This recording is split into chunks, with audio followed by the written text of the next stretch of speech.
Hi there, I'm going to show you how to replace the battery in this key fob. This is the dealer installed remote start on the Mazda. Here's the normal Mazda fob so you can get a sense for the sizing. You're going to need two of these 2032 batteries. You can get these off Amazon. I've included a link below in the description that will take you straight there.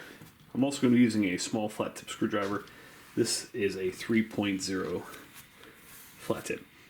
So right here on the Mazda side, there's a little indentation right here. You want to put your screwdriver there and just pry.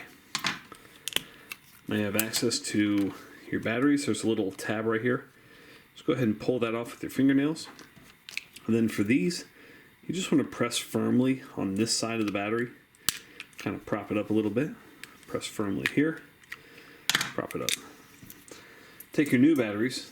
Both of them get installed positive side facing upward.